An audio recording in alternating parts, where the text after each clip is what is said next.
So the word on the street is that Roman Reigns will defend his Universal title at Crown Jewel, but won't make an appearance at Survivor Series until, you ready for this? To the Royal Rumble. Well, here we go again. He'll defend the belt. Then he's going to take another 90 days off to the Royal Rumble. Is this becoming a joke? Why don't we just take the belt off of him and give it to somebody and whatnot? This is hurting the SmackDown brand. Also, we're going to be talking about TNA and NWA. Both of those promotions trying to get AEW's #2 spot. We're going to be talking about that and much more on the Chokeslam Wrestling Report. Top guy in. Is the moment we've all been waiting for the thousands in attendance and the millions watching around the world. Ladies and gentlemen, let's get ready to rumble!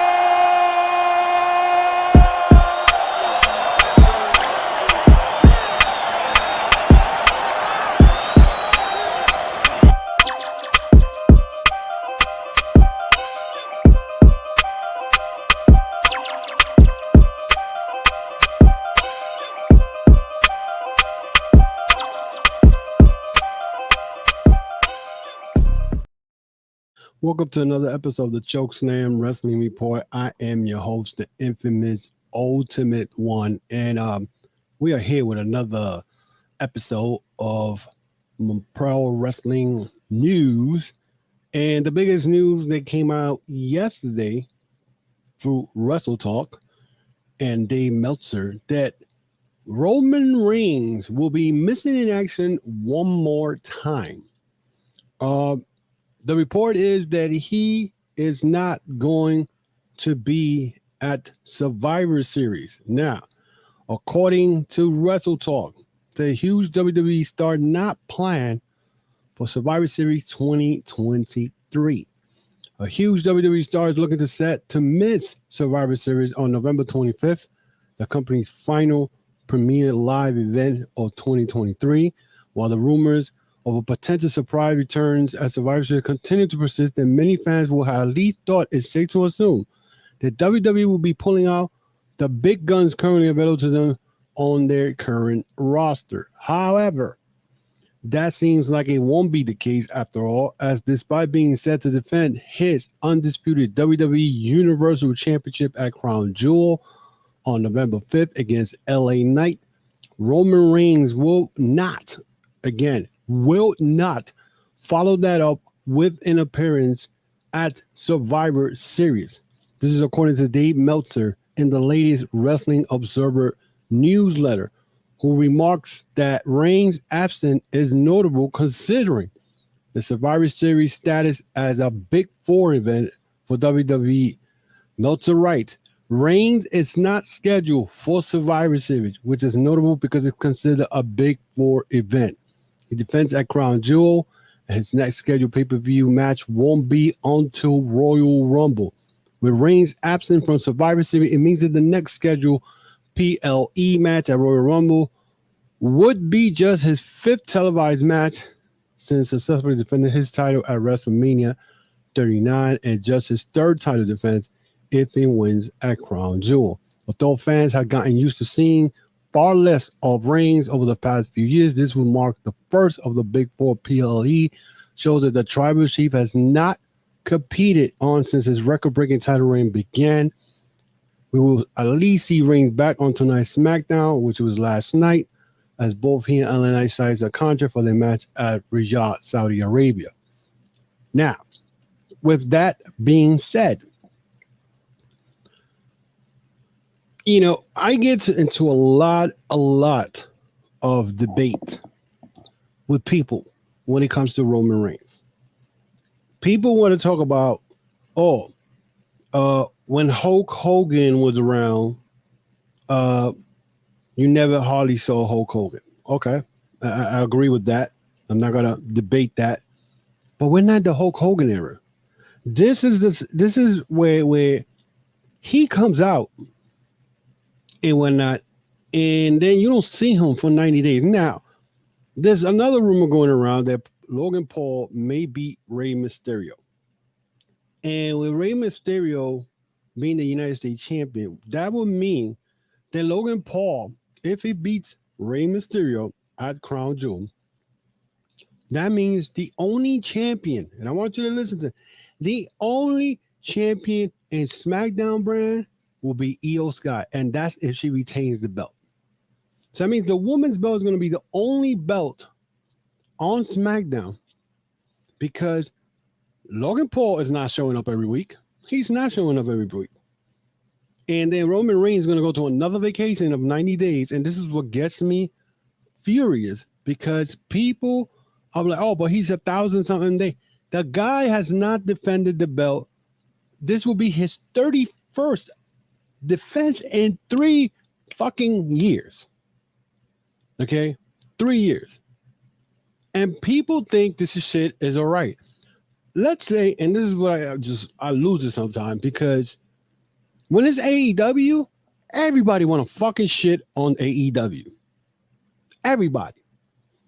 If that would have been MJF who defended the belt for 90 days, I could see the fucking social media, all kinds of shit. Talk about, oh, AEW sucks, MJF sucks, and he's not defending the world title all the time.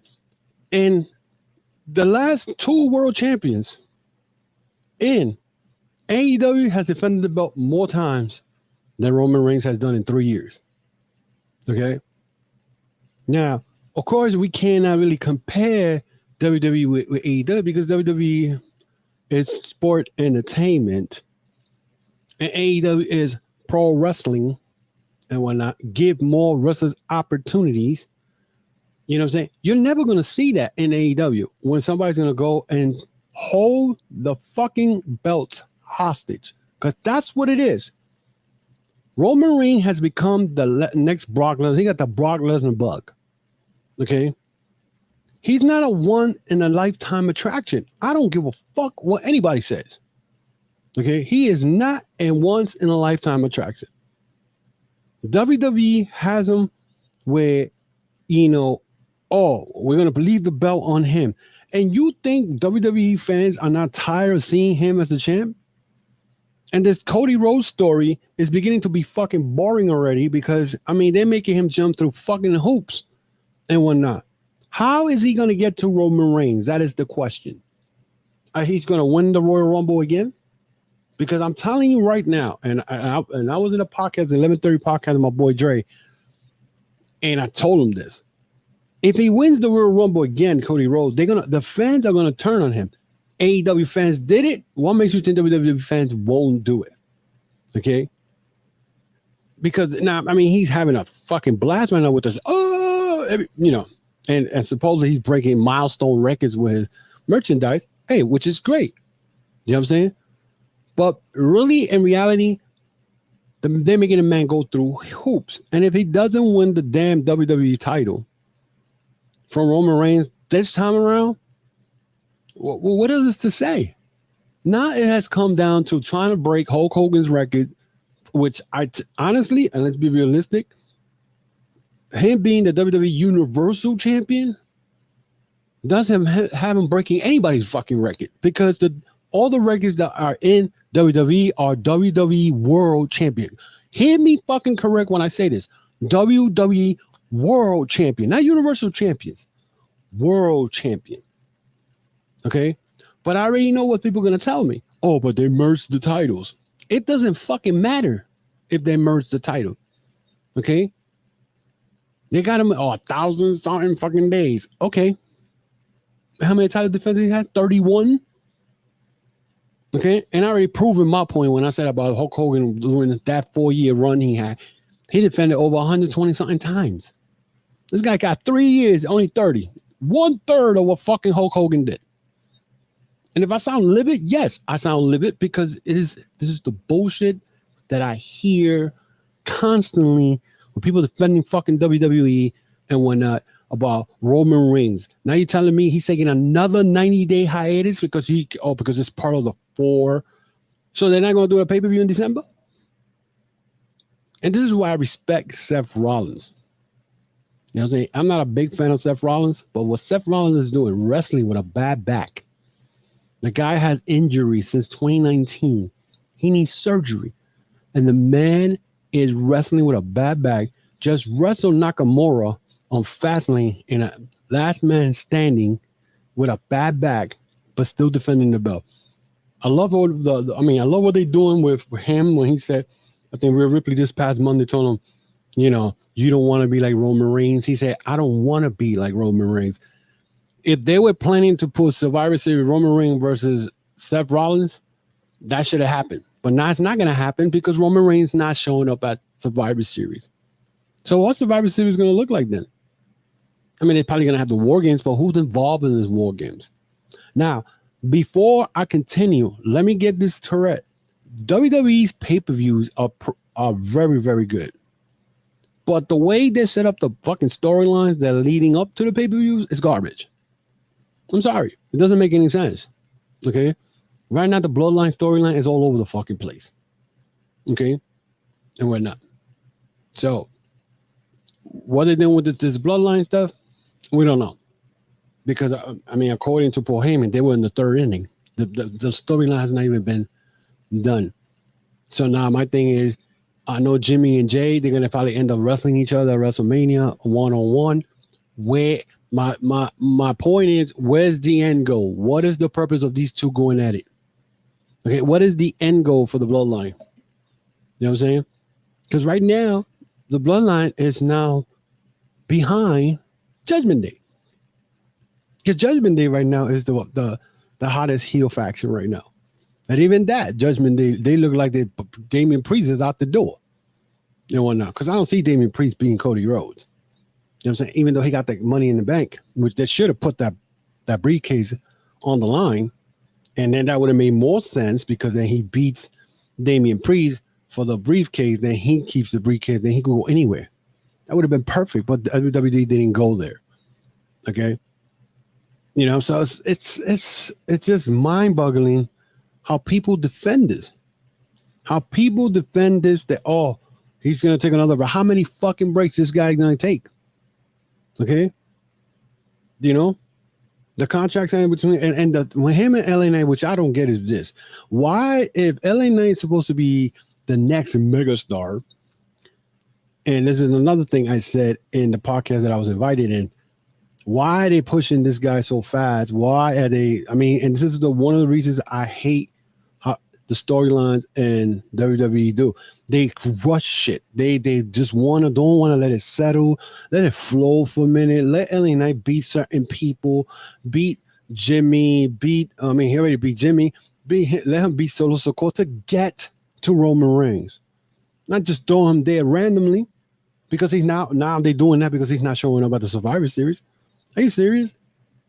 So then what is the end goal for LA Knight? He loses to Roman Reigns, now what? Because now the rumor is Logan Paul beats Rey Mysterio. WWE's thinking of putting Logan Paul against LA Knight. What does that do for LA Knight? He gets the United States title, which he should have got the fucking United States title months ago. You know what I'm saying? So, yeah, listen, I don't have to fucking watch WWE 3 hours every fucking week. Okay? I watch bits and clips of stuff and whatnot, and that tells me a lot. Okay? I just didn't become a fucking wrestling fan yesterday. Okay? I've been watching fucking wrestling since I was 5. I'm 53. So I see shit different than everybody else. And when shit don't make no fucking logic to me, I'm going to fucking criticize. Yes, I'm going to fucking criticize. Because this shit makes no sense. LA Knight is supposed to be your next megastar. He's probably going to be the next Steve Austin. But you're putting him already in there with Roman Reigns, and we know he's going to get eaten up. And then what? Roman Reigns not going to be back to Royal Rumble. And what does this do for LA Knight? That's what I want to fucking know. What does this do for SmackDown? When now you're going to have Roman Reigns and a possibility that Rey Mysterio may lose the belt to Logan Paul, to a YouTuber out of all fucking places. I don't care what anybody tells me. Oh, he's great at what he do. Yeah, he's a fucking another high flyer. Something that you WWE fans complain about AEW. You know what I'm saying? It makes no fucking sense to me. You know what I'm saying? Again, this is my platform. I'm going to say what the fuck I want. Because It's stupid. It is stupid. Let me go to the next topic. My next topic is the TNA and NWA. It looks like they're gunning for AEW's #2 spot in the pro wrestling industry. Now, if you guys saw Bound for Glory this week or last weekend, I haven't seen it. I heard the Will Ospreay and Mike Bailey match was given a 5 3/4 match. I still haven't watched it. I'm going to watch it today. But all of a sudden now Impact Wrestling decided that they wanted to change their name to TNA, taking it back to the old school thing. Now, also NWA has just supposedly Billy Corgan signed a deal with one of the top 20s of channels in the United States, CW. Now, according to reports, CW is not the best fucking channel in the United States. First of all, not everybody has CW and whatnot. And for them to say they're gunning, they people are going to watch it, whatever. Nobody watches NWA as it is, as far as a big fan base. They don't have a back fan base. I mean, they got their fans, but Billy Corgan is a horrible booker. I don't care what anybody says.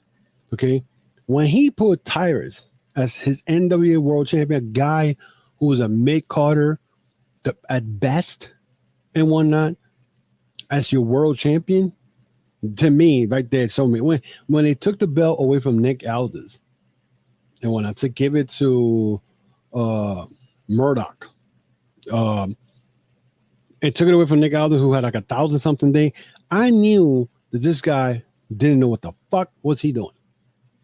He didn't know what he was doing. Okay, so now he thinks because he has the CW channel and whatnot, and I think he's going to the back in the days territory concept that people are going to watch NWA.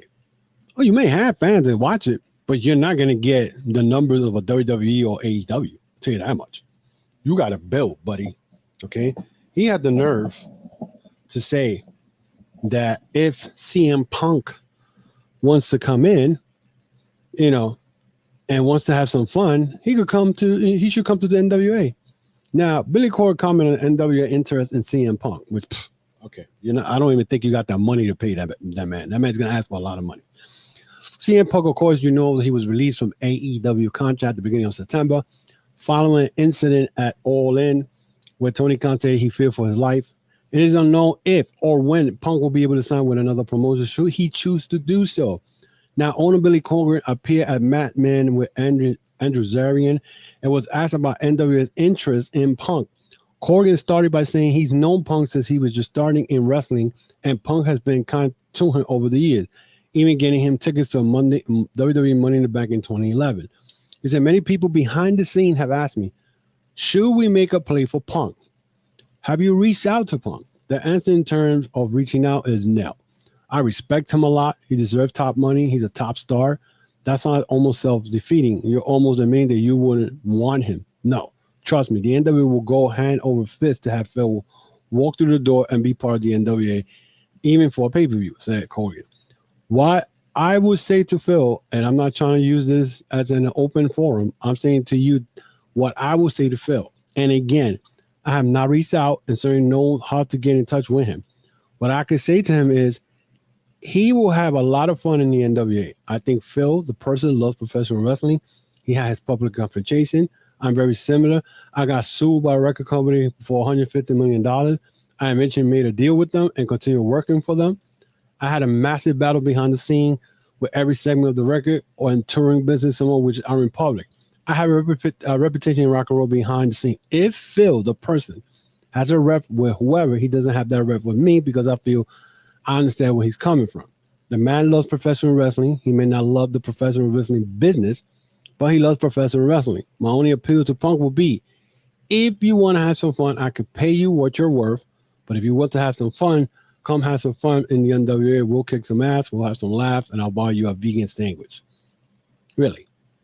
So, I mean, to me, pretty much he's saying, He's willing to pay him anything.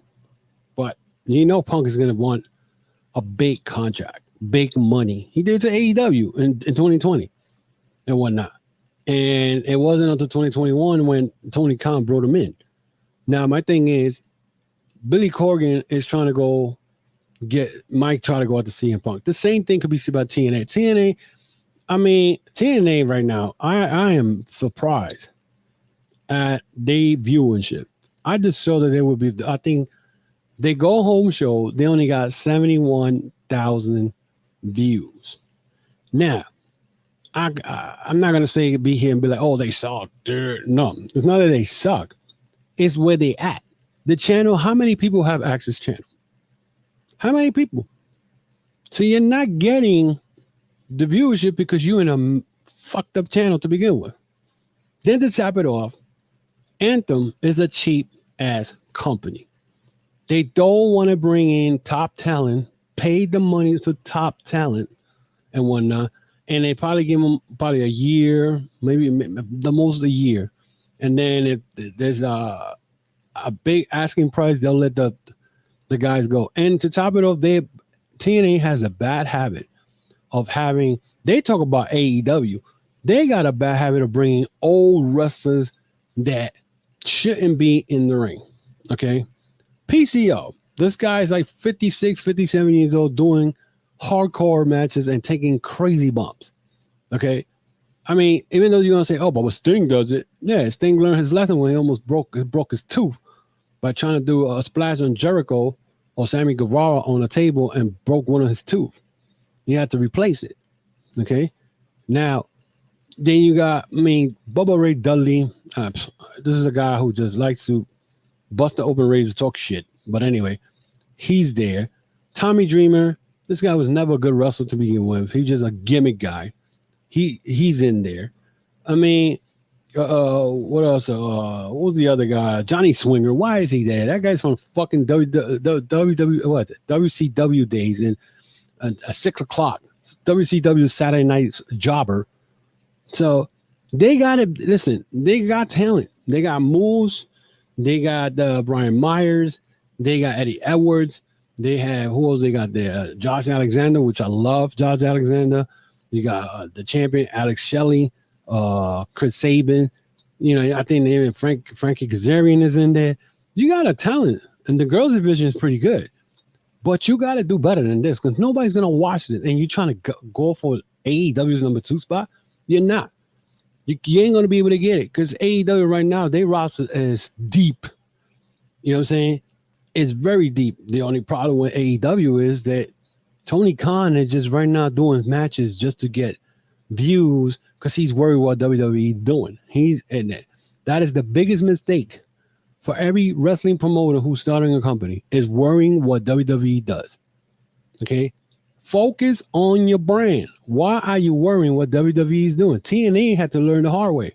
When Dixie Carter was worrying about WWE back in the 2000s and the ending of 2000 and 2010s. And she almost went out of business because they were worrying about WWE. Right now, AEW can't compete with WWE because WWE is a giant now. If they was a whale, now they're a dinosaur because they Godzilla right now because now they're behind a big time engine of UFC Endeavor, where with the owner of Endeavor, and now they can't compete right now. You know what I'm saying? Stick to what you know, and that is create wrestling matches. Again, and Collision had a good view last week for a Saturday. They had 500,000, and then a week after, that was 500,000 a week ago, and actually 2 weeks ago, and 500,000 last week. So they did pretty well, especially with the storylines that are going on now. The House of Black is back. You know what I'm saying? The possibility of the Fox Ringo Monopolis coming back. There's so many stuff and many storylines that you could do, and now people were complaining about, the MJF and Kenny Omega is too early. Why this happened? No, because MJF is about to break Kenny Omega's record, and everybody's gunning for MJF. That's what a world champion should be doing. You know what I'm saying? That's exactly what a world champion should be doing. Have everybody going after him, not taking a fucking vacation for 90 days. Every time you defend the belt, 90 days. You know what I'm saying? If it was back in the days of when it was back in the 80s, that title would have been stripped because you had to defend the belt every 30 days. But now it's not the way it is. You know what I'm saying? And then these fan base and the way people are now, they don't pay attention to anything. You know what I'm saying? All they want to do is pretty much, you know, it's I don't even know. It gets me so annoying to the point where I don't even want to read anything else online because all people does is just fucking complain about everything in wrestling. Everything complain. And when they're supposed to complain on shit that makes no fucking sense, they don't complain. Instead, they vouch for it. You know what I'm saying? So this is a whole different fan base today compared to when I was coming up and when the eras that I seen. It's just sad. It's really sad. But that is it for me today. It's very short because I'm going to be doing these short videos because I don't want people's attention span to leave 8 seconds later. But that is it for me today, guys. And also, guys, if you want to follow me, you can follow me on social media. Of course, you can follow my podcast and whatnot on Facebook, Instagram, Twitter. Also, check out my the podcast store, which is tcwr.veryinkpressive.com. That's tcwr.veryinkpressive.com. Also, check out my audio podcast that gets drops on Thursdays. Those are the behind the curtain series that I have on Apple, Spotify, Amazon Music, Podbean, iHeartRadio, and any audio podcast platform that you guys like to listen to your show. So I drop 2 podcasts a week, one on YouTube. Of course, the YouTube channel. I want you guys to subscribe, hit that notification bell, hit that thumbs up. Will help the channel greatly. So I have a YouTube podcast that I drop on Sundays at 12. Then I have the audio podcast on Thursday. I drop at 11:30 in the morning. So it's always interesting stuff, interesting news, my thoughts, my feelings on certain things that happen in professional wrestling. Again, I don't have to watch a show for 3 hours or 2 hours to know what I see or what I see and what I know is wrong. And people think that I just started yesterday watching wrestling. No, I've been around. Okay. So, we could agree to disagree. You don't have to agree with everything I say. You don't. That's the whole purpose of debates or respectable debates, not getting into something with somebody who already made their mind, and their mind's already made up. I ain't got time for that. I don't. So with that, guys, again, thank you very much for being on this episode. Please don't forget to subscribe, hit the notification bell on my YouTube channel, hit that, that thumbs up. Also, check out my audio podcast on those platforms I just mentioned to you, Apple, Spotify, Amazon Music, and support the podcast. I will gladly appreciate it. Until then, guys, I'll see you next week with more Chokeslam Wrestling Report. Top Guy out.